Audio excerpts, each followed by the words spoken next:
Welcome back. आप देख रहे हैं मनो अपना फाइनेंस मिनिस्टर। और ये एक लैथा ऐसा इकलौता शो है जहां पर हम हर तरह के निवेश विकल्पों की बात करते हैं, हर तरह के एसेट्स की बात करते हैं। और आज अब मैं बात करने वाली हूं डिजिटल एसेट्स की, डिजिटल संपत्ति की। अब आप में से बहुत सारे लोग क्रिप्टो में पैसे लगाते होंगे, ऑनलाइन सोशल मीडिया प्लेटफॉर्म्स पे आपकी प्रेजेंस होगी, अपनी फ़ोटोग्राफ्स, अपनी वीडियोज़, अपने ऑनलाइन ब्लॉग्स, तरह तरह की चीज़ें हैं जो आप अपलोड करते होंगे। हर किसी की प्रेजेंस आजकल हम देख रहे हैं कि ऑनलाइन पर है, उसके बगैर हमारी ज़िंदगी अधूरी है। तो यहाँ पर आप जो चीज़ें डालते हैं, क्या वो आपकी डिजिटल संपत्ति है? और अगर वो आपकी संपत्ति है तो संपत्ति को संभालना भी होगा। संभालने के लिए बहुत ज़रूरी है कि अगर उसमें से किसी भी तरह का कमाई का कोई एंगल आ रहा है, या अगर आप उसको अपना एसेट मानते हैं, तो उसको कैसे अपने विल में डाला जाए, कैसे अपने विरासत का हिस्सा उसको बनाया जाए। ये तमाम पेचीदगियाँ हैं जो लोग भूल जाते हैं, अधिकतर लोगों को समझ में भी नहीं आता। लेकिन आज हम इस पर विस्तार से बात करेंगे। मेरे साथ विष्णु चुंडी, फाउंडर सीईओ आसान विल्स भी जुड़ गए हैं। विष्णु, बहुत बहुत स्वागत है आपका बनो अपना फाइनेंस मिनिस्टर में। और आपसे बहुत समय के बाद बातचीत हो रही है, और काफ़ी अहम मुद्दा जो कि आज हम चर्चा में लेकर आए हैं, डिजिटल संपत्ति का। ठीक है, तो बारीकी में हम जाएंगे। उससे पहले मैं चाहती हूँ कि आप ज़रा दर्शकों को ये समझाएं विष्णु के डिजिटल संपत्ति होती क्या क्या है, या किस किस को हम डिजिटल संपत्ति का नाम दे सकते हैं। केवल हमारी ऑनलाइन प्रेजेंस होना क्या क्या हमारी डिजिटल संपत्ति है? जी नमस्ते नमस्ते। तो डिजिटल संपत्ति अनेक रूप में होती है। तो एक तो सबसे सिंपल आपका ईमेल हो गया, जो लगभग सबके पास है। आपका व्हाट्सएप हो गया, वो भी लगभग आप सबके पास है अभी। और इसके अलावा अगर आप थोड़ा फाइनेंशियल एसेट्स में जाइए तो बैंक अकाउंट, एफडी अगर है, डीमैट अकाउंट, तो ये सब आप देखो, जितना जितना हिंदुस्तान में फिनटेक बढ़ रहा है, उतना उतना डिजिटल संपत्ति बढ़ रहा है। और ये मतलब क्रिप्टो में अभी हम बात करेंगे, एनएफटीज है, मेडिकल इंफॉर्मेशन है, काफी लोगों के अभी मेडिकल डेटाबेसेस आ गए हैं। और कुछ लोग तो कंटेंट इकोनॉमी चल रहा है। आप तो अभी देख रहे हो यूट्यूब में, इंस्टाग्राम में क्रिएटर्स है, कितने उन्होंने मतलब अच्छे अच्छे बिजनेसेस खड़े करे हैं। तो वो बिजनेस किसको जाएगा उनके उनके मरने के बाद? तो ये सब मतलब कुछ एग्जाम्पल्स है जो डिजिटल संपत्ति के नीचे आ सकते हैं। और इसके अलावा आपके सोशल मीडिया पोस्ट है, ऑनलाइन डॉक्यूमेंट्स हो गए, मतलब पर्सनल डॉक्यूमेंट्स या business documents, photographs, all of this, ये सब आएंगे उसके नीचे। कुछ विष्णु, आप ये कह रहे हैं कि ये सब कुछ जो है आपकी डिजिटल संपत्ति के तहत आते हैं? ये जितनी बातें आपने कही हैं, इसमें क्रिप्टो भी आ जाएगा, इसमें एनएफटी भी आ जाएगा, सभी कुछ?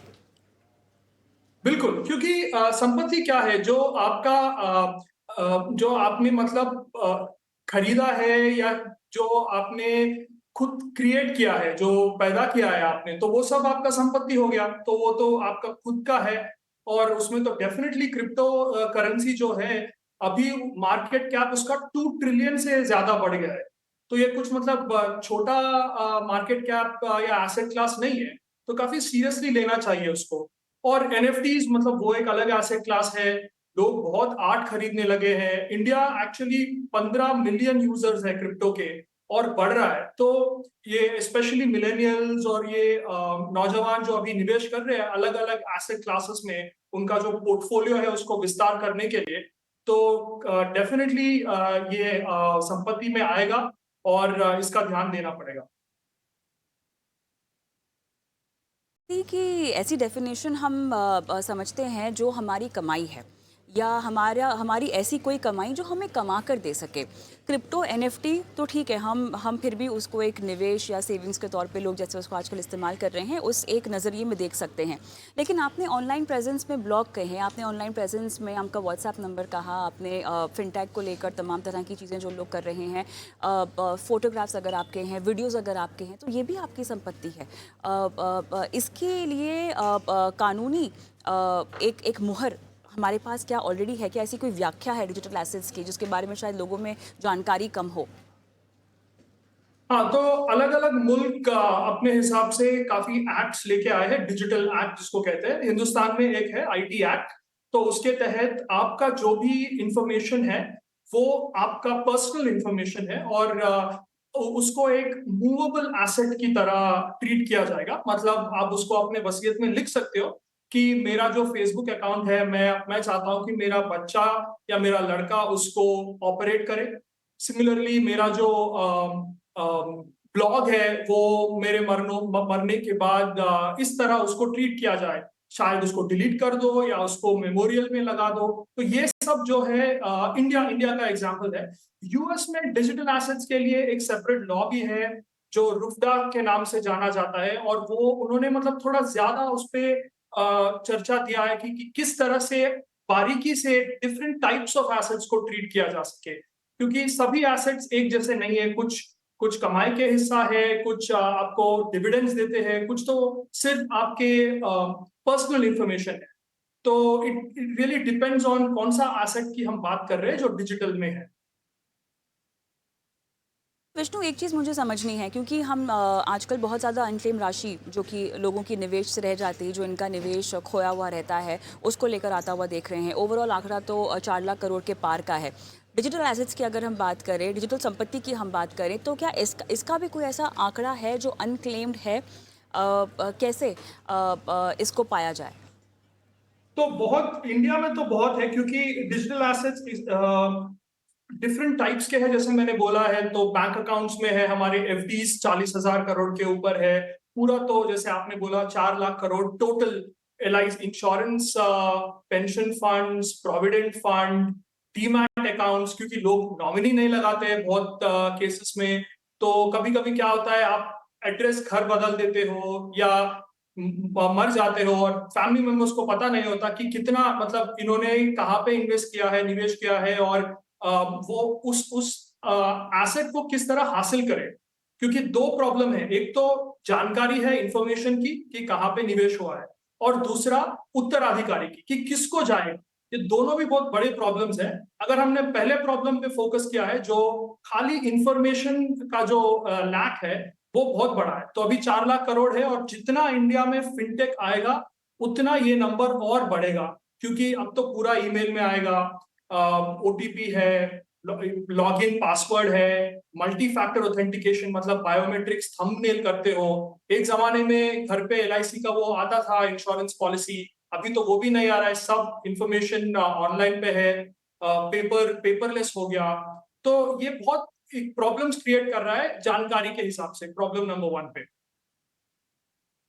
इसीलिए है, लोगों में जागरूकता नहीं है। उन्हें डिजिटल संपत्ति के बारे में, एसेट्स के बारे में, और उसको कैसे सुरक्षित रखा जाए, कैसे पास ऑन किया जाए, इसकी जानकारी नहीं है। और अब मैं अब उसी सवाल पर आना चाहती हूँ कि इसको कैसे सुरक्षित रखा जाए, एक ये विष्णु। और दूसरा मुझे ये बताइए कि कैसे इसको पास ऑन किया जाए। क्या क्या अपनी विल में इसको आप शामिल कर सकते हैं, अपनी इनहेरिटेंस का हिस्सा बना सकते हैं? हाँ, तो पहली बात, तो सबसे पहली बात, ये थोड़ी कड़वी सच है, हम सब मरेंगे। और मैं इससे मतलब अनफॉर्चुनेटली मुझे डायरेक्ट बोलना पड़ेगा, क्योंकि बहुत लोग, हम लोग ऐसे बिहेव करते हैं कि हम लोग सब चिरंजीव हैं, पर ये वास्तव नहीं है। सबको एक दिन छोड़ के जाना है, ये सबसे पहला पॉइंट। अब ये तो सुनिश्चित हो गया। अभी दूसरे पॉइंट पे आते हैं कि जो हमने अपने उम्र भर में मेहनत किया है, और उसको हमारे जो लव्ड वंस है, जो हमारे परिवार वाले हैं, या जिनको भी देना है, तो वो किस तरह दें।